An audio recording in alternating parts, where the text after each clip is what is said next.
Listening instructions. The listening test is about 30 minutes long and audio will be played once. There are 4 parts to the listening test. You will be given 10 minutes after the completion of the test to transfer answers to an answer sheet. Each part contains 10 questions with a total of 40 questions. Section 1. You will hear a woman reporting a theft to an officer in a police station. First, you have some time to look at questions 1 to 3.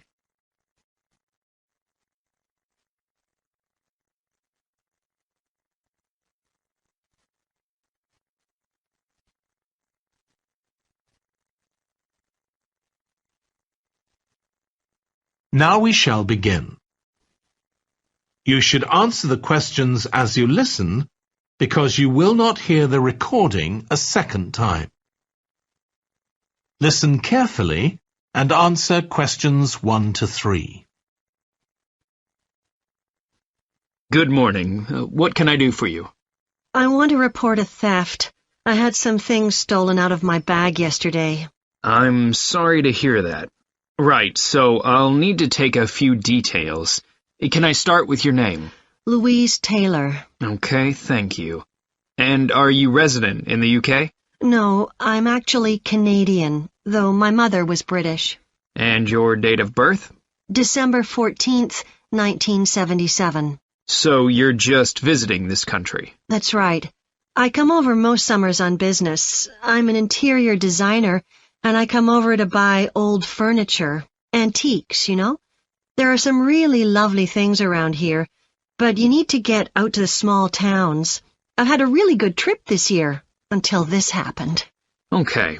So you've been here quite a while? Yes, I'm here for 2 months. I go back next week. So, may I ask where you're staying now? Well, at present, I've got a place at Park Apartments. That's on King Street. I was staying at the Riverside Apartments on the same street, but the apartment there was only available for 6 weeks, so I had to find another one. Okay. And the apartment number? 15. Right. Before you hear the rest of the conversation, you have some time to look at questions 4 to 10.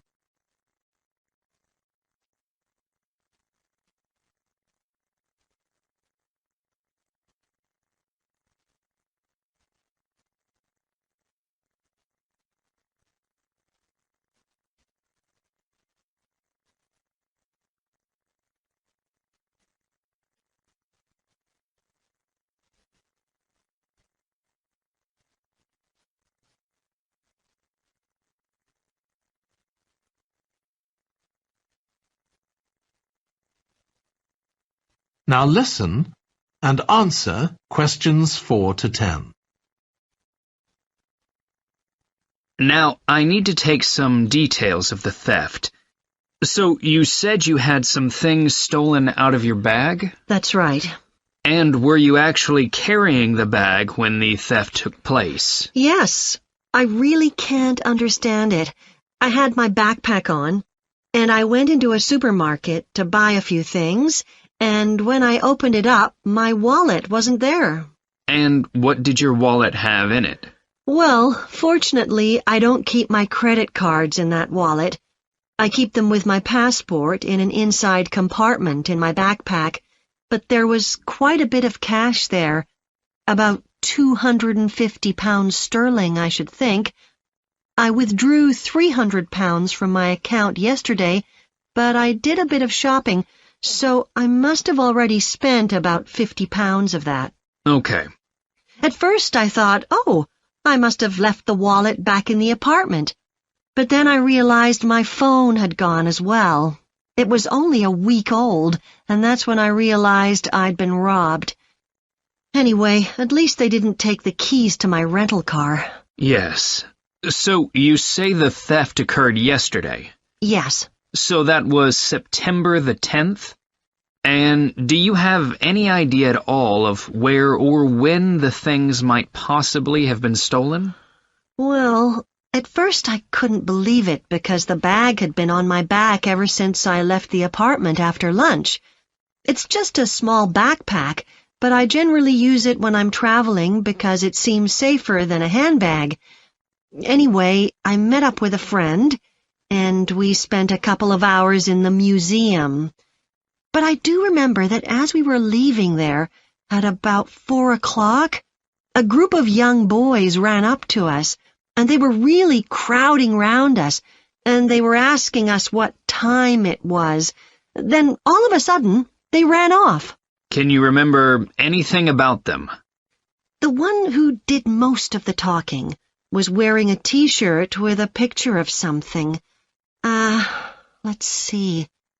A tiger. Right. Any idea of how old he might have been?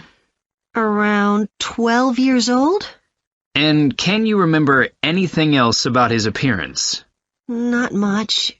He was quite thin. Color of hair? I do remember that. He was blonde.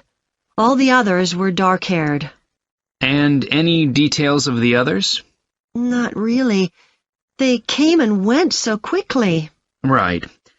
So, what I'm going to do now is give you a crime reference number so you can contact your insurance company.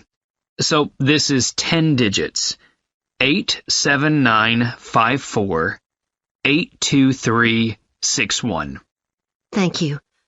So, should I contact you? That is the end of section 1.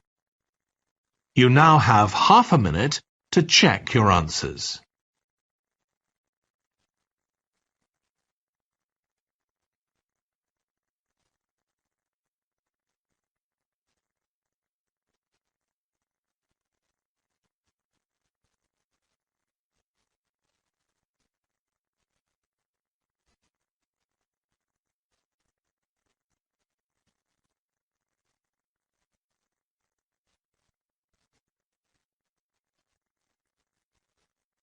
Now turn to section 2.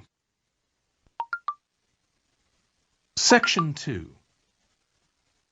You will hear a manager giving a welcome talk to a group of apprentices who are starting their training at the company.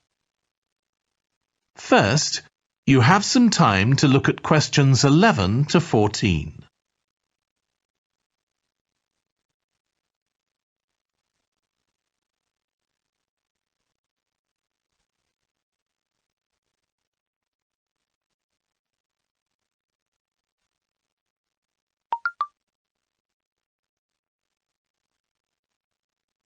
Now listen carefully and answer questions 11 to 14.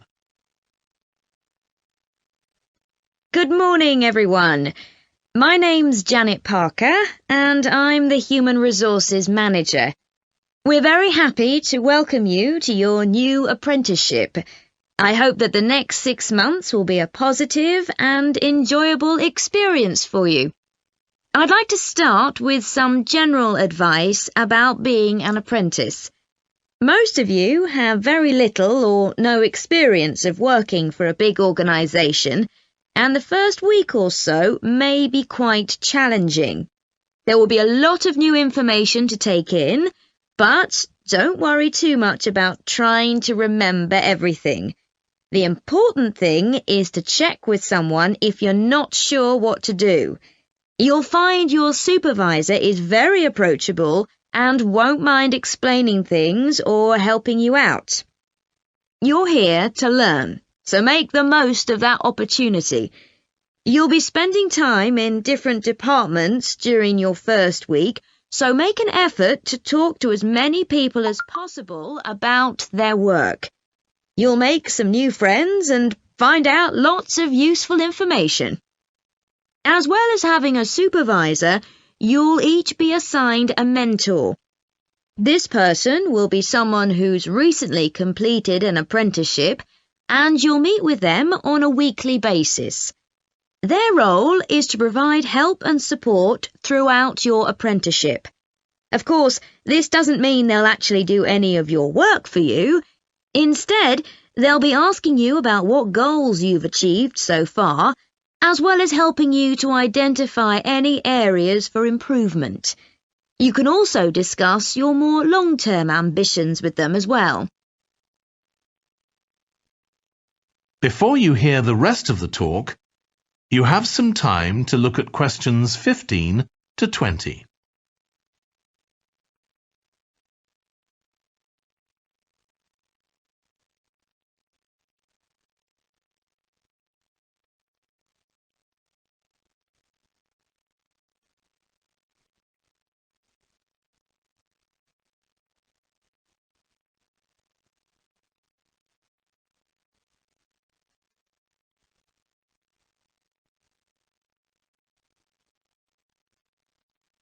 Now listen and answer questions 15 to 20. Now, I just want to run through a few company policies for our apprenticeship scheme with you. Most importantly, the internet. As part of your job, you'll be doing some research online, so obviously you'll have unlimited access for that. But please don't use it for personal use. You'll have your own phones for that. Some of you have already asked me about flexible working.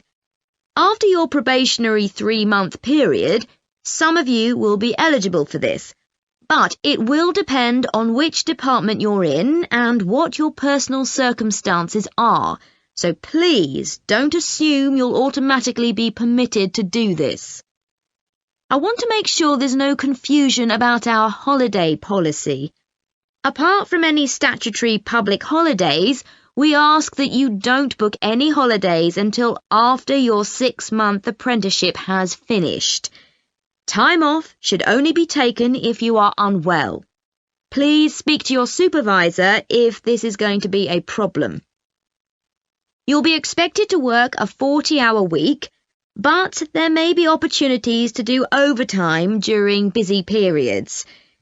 Although you're not required to do this, it can be a valuable experience, so we advise you to take it up if possible. Obviously, we understand that people do have commitments outside work, so don't worry if there are times when you are unavailable. As you know, we don't have a formal dress code here. You may wear casual clothes as long as they're practical. And the only restriction for shoes we have is on high heels for health and safety reasons. Comfortable shoes like trainers are preferable. There's a heavily subsidised canteen on site where you can get hot meals or salads cheaply. Snacks and drinks are also provided, so we've decided to introduce a no-packed lunch policy. This is partly to encourage healthy eating at work and partly to stop people from eating at their workstation, which is unhygienic. Okay, moving on to... That is the end of section 2. You now have half a minute to check your answers.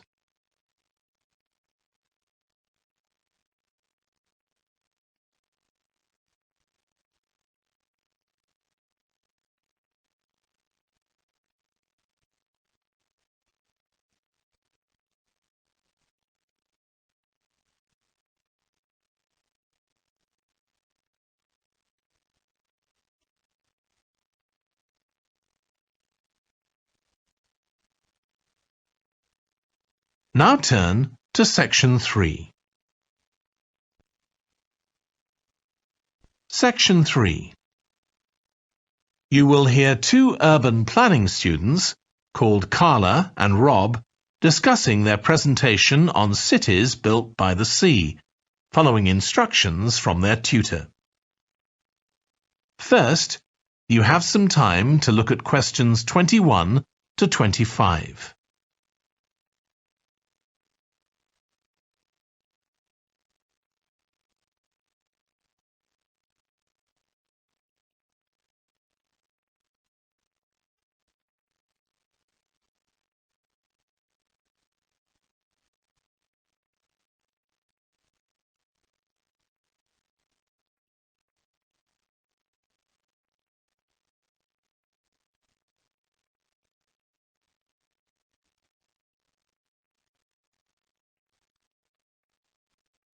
Now listen carefully and answer questions 21 to 25. OK, so what I'd like you to do now is to talk to your partner about your presentations on urban planning. You should have done most of the reading now, so I'd like you to share your ideas and talk about the structure of your presentation and what you need to do next. OK, Rob, I'm glad we chose quite a specific topic. Cities built next to the sea. It made it much easier to find relevant information. Yeah, and cities are growing so quickly. I mean, we know that more than half the world's population lives in cities now. Yeah, though that's all cities, not just ones on the coast. But most of the biggest cities are actually built by the sea. I'd not realised that before. Nor me. And what's more, a lot of them are built at places where rivers come out into the sea, but apparently this can be a problem. Why? Well, as the city expands, agriculture and industry tend to spread further inland along the rivers, and so agriculture moves even further inland up the river. That's not necessarily a problem, except it means more and more pollutants are discharged into the rivers. So these are brought downstream to the cities? Right. Did you read that article about Miami on the east coast of the USA? No. Well, apparently back in the 1950s, they built channels to drain away the water in case of flooding. Sounds sensible. Yeah, they spent quite a lot of money on them, but what they didn't take into account was global warming. So they built the drainage channels too close to sea level, and now sea levels are rising, they're more or less useless. If there's a lot of rain, the water can't run away. There's nowhere for it to go. The whole design was faulty. So what are the authorities doing about it now? I don't know. I did read that they're aiming to stop disposing of wastewater into the ocean over the next 10 years. But that won't help with flood prevention now, will it? No, really, they just need to find the money for something to replace the drainage channels in order to protect against flooding now. But in the long term, they need to consider the whole ecosystem. Right. Really, though, coastal cities can't deal with their problems on their own, can they? I mean, they've got to start acting together at an international level instead of just doing their own thing. Absolutely. The thing is, everyone knows what the problems are, and environmentalists have a pretty good idea of what we should be doing about them, so they should be able to work together to some extent. But it's going to be a long time before countries come to a decision on what principles they're prepared to abide by. Yeah, if they ever do. Before you hear the rest of the discussion, you have some time to look at questions 26 to 30.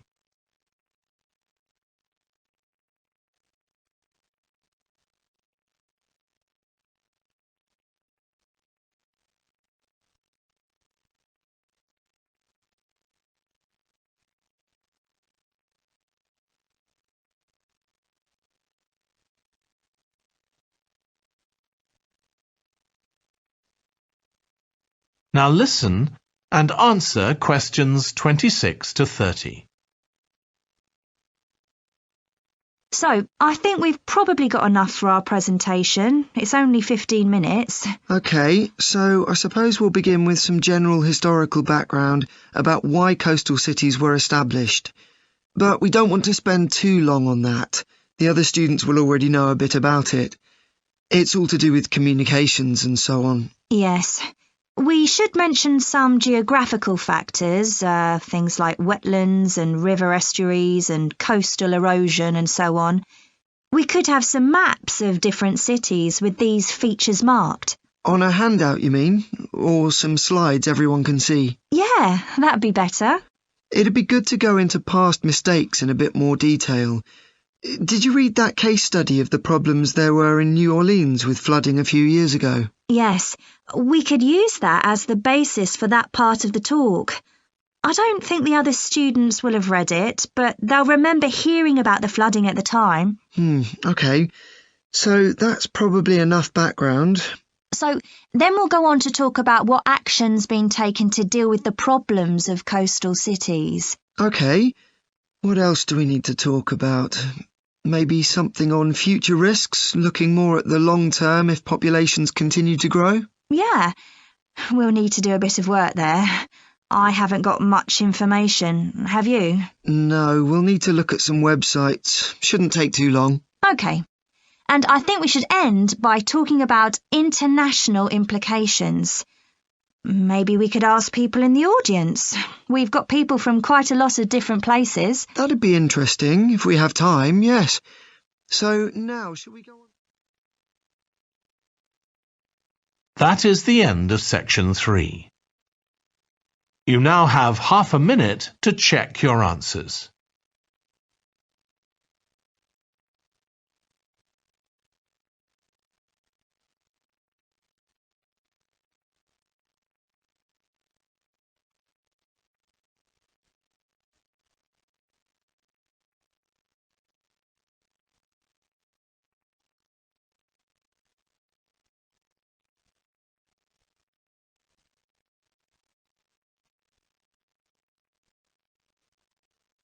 Now turn to section 4.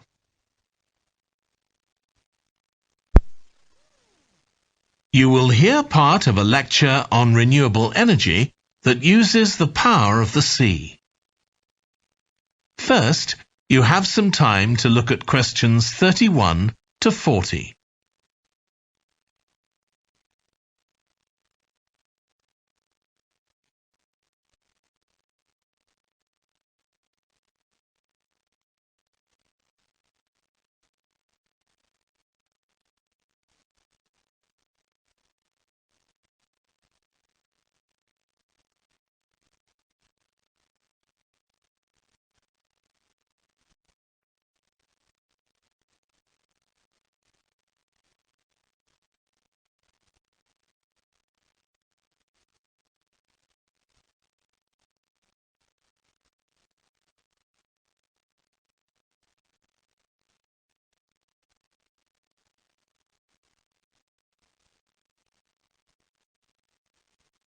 Now listen carefully and answer questions 31 to 40.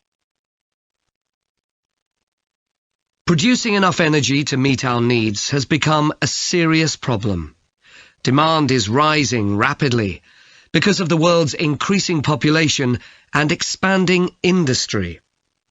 Burning fossil fuels like gas, coal and oil seriously damages the environment, and they'll eventually run out. For a number of years now, scientists have been working out how we can derive energy from renewable sources, such as the sun and wind, without causing pollution. Today, I'll outline marine renewable energy, also called ocean energy, which harnesses the movement of the oceans. Marine renewable energy can be divided into 3 main categories: wave energy, tidal energy, and ocean thermal energy conversion. And I'll say a few words about each one. First, wave energy. Numerous devices have been invented to harvest wave energy, with names such as Wave Dragon, the Penguin, and Mighty Whale. And research is going on to try and come up with a really efficient method. This form of energy has plenty of potential, as the source is constant, and there's no danger of waves coming to a standstill. Electricity can be generated using onshore systems, using a reservoir, or offshore systems. But the problem with ocean waves is that they're erratic, with the wind making them travel in every direction. This adds to the difficulty of creating efficient technology. Ideally, all the waves would travel smoothly and regularly along the same straight line. Another drawback is that sand and other sediment on the ocean floor might be stopped from flowing normally, which can lead to environmental problems.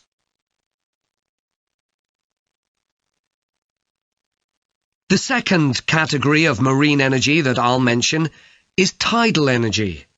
One major advantage of using the tide, rather than waves, as a source of energy, is that it's predictable. We know the exact times of high and low tides for years to come. For tidal energy to be effective, the difference between high and low tides needs to be at least 5 meters.